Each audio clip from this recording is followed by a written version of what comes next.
সকল প্রবাসী ভাইগণ, আপনারা প্রয়োজন হলে হুন্ডিতে টাকা পাঠাবেন, বিকাশে টাকা পাঠাবেন, ব্যাংকে টাকা লেনদেন করবেন না।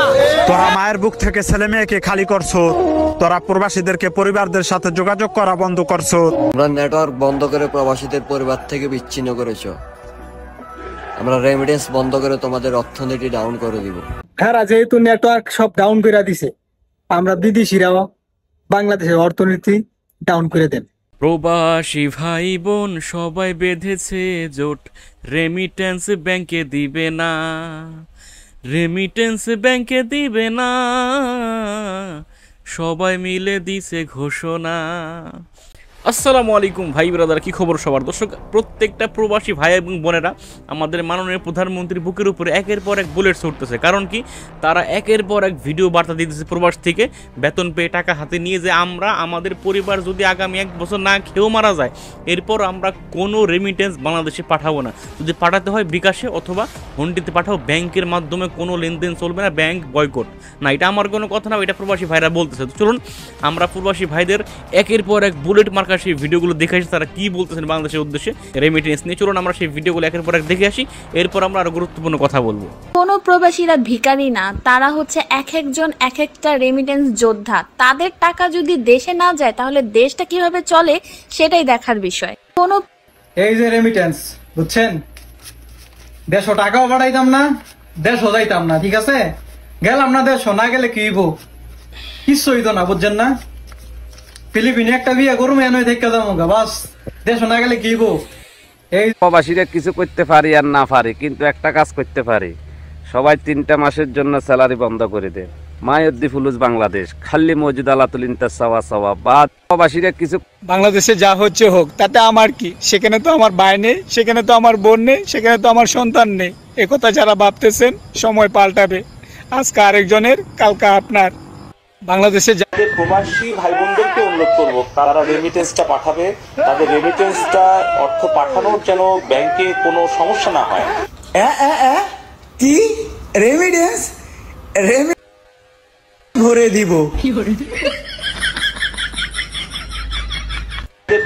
সকল প্রবাসী ভাইগণ, আপনারা প্রয়োজন হলে হুন্ডিতে টাকা পাঠাবেন, বিকাশে টাকা পাঠাবেন, ব্যাংকে টাকা লেনদেন করবেন না।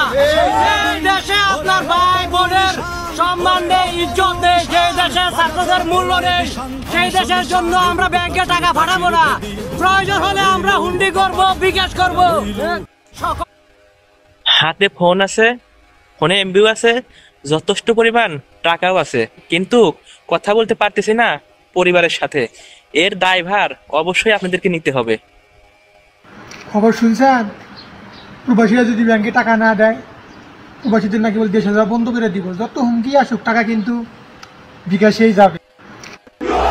এই মানিব্যাগটার মধ্যে বাংলার 5 লাখ টাকার উপরে আছে, এগুলো আজকে দেশে পাঠামু। কি ভাবছেন ব্যাংকে পাঠামু? উত্তর ব্যাংকের লাগা হুন্ডি।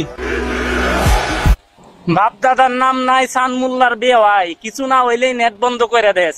প্রবাসীরা যদি 1 মাস টাকা না পাঠায়, তাহলে তো ভিক্ষা করেও বাদ পাবি না। 1,20,00,000 প্রবাসী ভাই সিদ্ধান্ত নিলে কুটান নাতিদের দেশ 1 সপ্তাহে অচল হয়ে পড়বে। এখনই সিদ্ধান্ত নেন, ব্যাংক নাকি হুন্ডি। প্রিয় প্রবাসী ভাইরা, আমি তো তোমাকে বলি নাই যে টাকা বিকাশে পাঠাও, রকেটে পাঠাও, সকেটে পাঠাও, হুন্ডিতে পাঠাও, ব্যাংকে পাঠাও, যাতে খুশি মন চায় তাতে পাঠাও। বুঝলে বুঝতে পাতা, না বুঝলে তেজপাতা। আমি একজন প্রবাসী, আল্লাহ হয়তো আমার কথা কবুলও করতে পারে। আজকের 3-4টে দিন ইনি আমাদের পরিবার থেকে দূরে রাখছে। আল্লাহর কাছে একটাই দোয়া করব, উনি যেন উনার পরিবার থেকে দূরে না থাকে। আল্লাহ যেন উনাকে উনার পরিবারের কাছে খুব তাড়াতাড়ি পাঠিয়ে দেয়। গতকাল থেকে আজকে সারাদিন মানে একটা কাজও করতে পারি না, সারাক্ষণ শুধু মন খারাপ। এটা শুধু আমি না, আমি জানি আমাদের যত প্রবাসী ভাইরা আছে, এরা ছটফটানি, এরা খুব ছটফট করতেছে, কারণ তারা কিছু করতে পারতেছে না এই দুর্দিনে, ঠিক আছে? তবে আমরা যে ডিটারমিনেশন নিয়েছি যে আমরা দেশের রেমিটেন্স পাঠাবো না, এটাতে আমরা একবদ্ধ আছি ইনশাল্লাহ। আমরা এটা দিব না, 3 মাস লাগুক, 6 মাস লাগুক। আমরা ফ্যামিলিদেরকে বলে দিচ্ছি যে আপনারা কোনো রকম টানে খিসে মানে আপনারা চলেন। তারপর আমরা যে সংস্কারের কাজ নিচে হাতে নিয়েছি, এটা আমরা করবো ইনশাল্লাহ, ঠিক আছে? দেখেন কি হয়।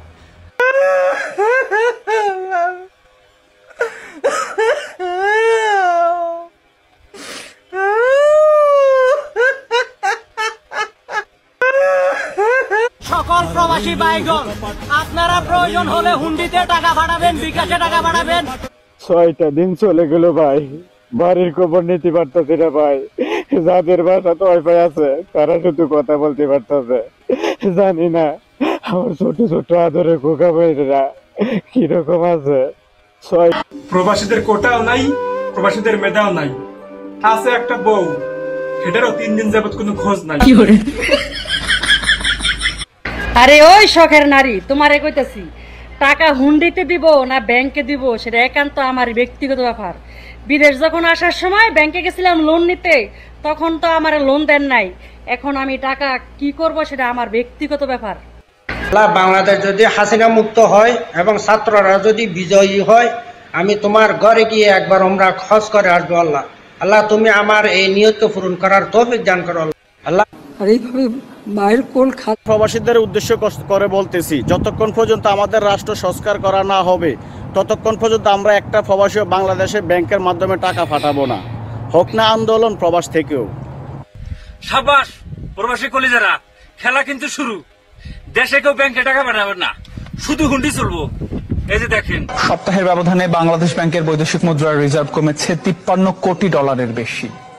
তবে জয় ছাত্র ছাত্রীদের হবে ইনশাআল্লাহ।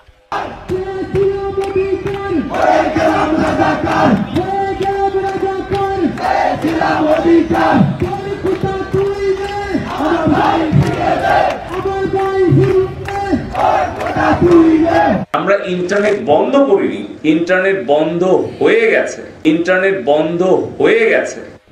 আমরা যারা বিদেশ আছি তারা এমনি সবসময় কষ্টে তাই, এখন আবার দেশের সার্ভার নেটওয়ার্ক সব বন্ধ করে দিছি। বাড়ির 2 দিন ধরে আমরা প্রবাসীরা যোগাযোগ করতাম পারি না। এসে কষ্ট এই পৃথিবীতে আর কি আছে। খারা যেহেতু নেটওয়ার্ক সব ডাউন করে দিছে, আমরা বিদেশিরাও বাংলাদেশের অর্থনীতি ডাউন করে দেন। আমরা রেমিটেন্স কোনোভাবেই ফাটাইতাম না, ফাটাইলে হন্ডে হন্ডে সব টেকনিক। রেমিটেন্স না পাঠাইলে দেশে যাওয়া বন্ধ হবে। গেলাম না দেশও, আমি অনেক বিয়া করবো। যারা বিয়া করছে তারা বউ আনবো, আর যারা বিয়া করছে না তারা অনপ্রবাসী ফুরিন্তরে বিয়া করবো। নয়তো অ্যাভেলেবেল কান্ট্রিত মেয়ে আছে বিয়া করার মতো। এখন কি তা করবাই, যা করার করিও বাই। শুনলাম ছাত্রলীগের সভাপতি সাদ্দাম নাকি সিঙ্গাপুরে আসতেছে। আহো বাতিজা, ওয়েলকাম টু ভূতের গল্লি। আমার অনেক ভাই ব্রাদার তোমার গান শোনাইবো সুরে। বুঝলাম না, কোটা সংস্কার আন্দোলনকে কেন্দ্র করে সারা বাংলাদেশের মানুষ এখন সিদ্ধান্ত নিয়ে নিছে কোন ছাত্রলীগ মারা গেলে নাকি জানাজার নামাজ পড়ানো হইব না। কেন ভাই, কোন ছাত্রলীগ মারা গেলে আপনারা জানাজার নামাজ পড়াইবেন না কেন? বাংলাদেশের সকল আলেম ওলামা সাধারণ মানুষ যদি ছাত্রলীগের জানাজা নাও পড়ায়, তাইলেও কি ছাত্রলীগের জানাজা আটকে থাকবো? দর্শক আপনারা দেখতে পেলেন এখানে প্রবাসী ভাইদের একের পর এক বুলেট মার্কা বক্তব্য, মানে তাদের কথা একটাই, তারা কত কঠোর ভাই বিষয়ে। তারা কিন্তু এক কথায় বলতে পারতো যে না ভাই আমরা টাকা পাঠাবো না, আমাদের ভাইদেরকে শহীদ করা হয়েছে এর জন্য। তবে তারা কি বলতেছে, যারা বিবাহ করছে তাদের যুক্তি হলো যে প্রয়োজনে বউ ছেলে পেলে সব কিছু এই প্রবাসে নিয়ে আসবো, এরপরেও দেশে টাকা পাঠাবো না। আবার অনেকে বলতেছে না বউ ছেলে পেলে মারা যাক সমস্যা নাই, এরপর আমরা দেশ এবং জাতির সাথে বেমানি করতে পারবো না, এরা বলতেছে কিছু কিছু মানুষ। আবার যারা বিবাহ করে না তারা বলতেছে যে ভাই প্রয়োজনেই দেশে বিবাহ করবো, প্রয়োজনে ফিলিপাইনের কোনো মেয়ে বিবাহ করে ফেলবো, এরপরেও কি দেশে টাকা পাঠাবো না এবং দেশে যাব না। মানে কি একটা খুব ভাই। যাক দর্শক, কত কথা আমরা বলবো না, আপনারা আপনাদের মূল্যবান মতামত কমেন্টে জানিয়ে যাবেন যে আসলে ভাই প্রবাসীরা যদি আমাদের দেশে অর্থায়ন না করে, মানে তাদের রেমিটেন্স যদি না পাঠায়, তাহলে বাংলাদেশের কী অবস্থা হতে পারে। তো আমরা বিভিন্ন গবেষকদের বিভিন্ন মতামত থেকে আমরা জানতে পারলাম যে আসলে 6 মাস অথবা 4 মাস যদি টাকা প্রবাসীরা রেমিটেন্স বাংলাদেশে না পাঠায় ব্যাংকের মাধ্যমে, তাহলে ভাই বাংলাদেশের অবস্থা খুব দ্রুত শ্রীলঙ্কার দিকে এগিয়ে যাবে। এই হলো, আমরা চাই না ভাই এরকম। আর এই যে আমি ভিডিওগুলো দেখালাম, এর ভিতরে অনেকে আছে আমাদের মাননীয় প্রধানমন্ত্রীকে উদ্দেশ্য করে খারাপ ভাষায় গালাগালি করছে। তো ভাই সে আমাদের দেশের প্রধানমন্ত্রী, আমরা তাকে নিয়ে গঠনমূলক সমালোচনা করতে পারে, তবে বিশ্রী ভাষায় গালাগালি এটা সমর্থন করা যাবে না ভাই। সে একটা দেশের প্রধানমন্ত্রী, তাকে অবশ্যই সম্মান বজায় রেখে কথা বলতে হবে, গালাগালি ভাই করা যাবে না, এটা যেই হোক। হ্যাঁ, একটা জঘন্য মানুষ হোক, একটা ভালো মানুষ হোক, যাকে আপনি কথা বলেন গালাগালি করা যাবে না। যাই মানে আমার কথা একটা, গালাগালি করা যাবে না ভাই, গঠনমূলক সমালোচনা আমরা করবো, তাই না? এই হলো অবস্থা। যাই হোক, আপনারা আপনাদের মতামত লিখে যাবেন কমেন্টে। ভালো থাকবেন, সুস্থ থাকবেন, আমাদের চ্যানেলটি সাবস্ক্রাইব করে রাখবেন। আসসালামু আলাইকুম।